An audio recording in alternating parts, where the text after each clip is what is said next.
Hi friends, welcome to another episode of Declutter. In this episode, let's look at some practical application or application of derivatives in our day-to-day life. Now, we all know what this is. This is a Coke can that is of 300 ml. The shape of this Coke can is not exactly a cylinder. It has a curve at the bottom. I'm going to assume that to be a hemisphere. Let's look at what the measurement of this Coke can is.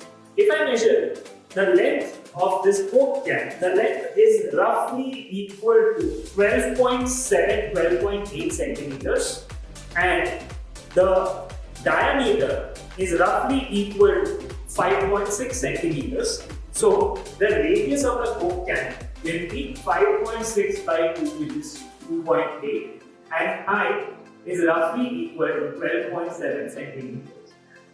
Now, why did I do this? Let's understand how businesses require math and calculus to be able to make business sense out of manufacturing this.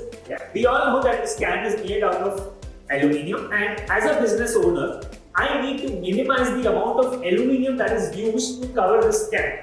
Otherwise, if I use more aluminium than optimally required, I will be spending more money on the packaging of the can. But I also know I have to pack 300 ml of liquid in this can.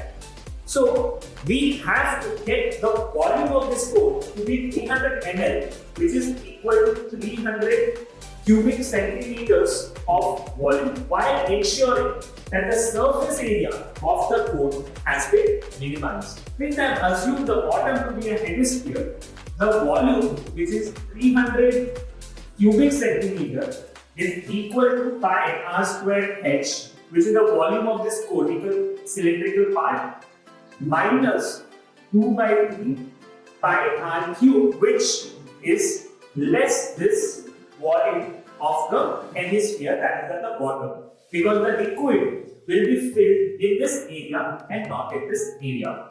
This has to be 300 centimeters cube. So I can say 300 plus 2 by 3 pi r cube is equal to pi r square h, or I have h is equal to 300 pi r square plus 2 by 3 pi r cube by pi r square, pi and pi cancel into r.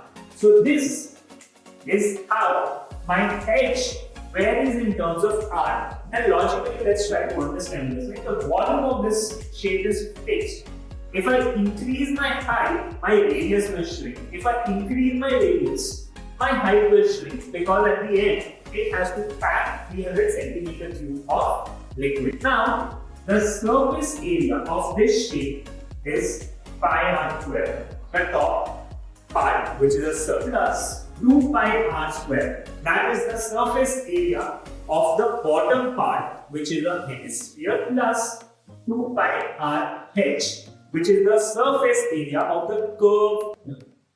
So the surface area is 3 pi r square plus 2 pi r h, and if I substitute the value of h, I will get 3 pi r square plus 2 pi r into 300 pi r square plus 2 by 3 r, and upon simplification the pi and r cancel, so I have 600 pi r from these two terms plus 3 pi r square plus 4 pi r square by 3, which is going to give you 3 pi r square plus 4 pi r square by 3, which is going to give you 13 pi r square by 3, and this is the surface area as a function of r.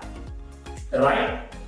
Now, since I have to minimize surface area as a function of r, the differential of this with respect to dr should be 0. That's what we learned in application of derivative.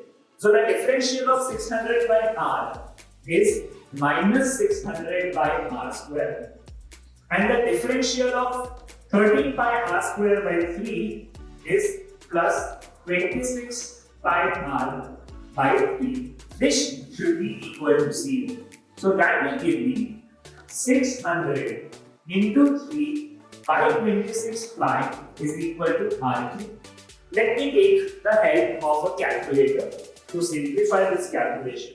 What we have here is 1800 divided by 26 divided by 3.14, which will give you 22.048 is R cube.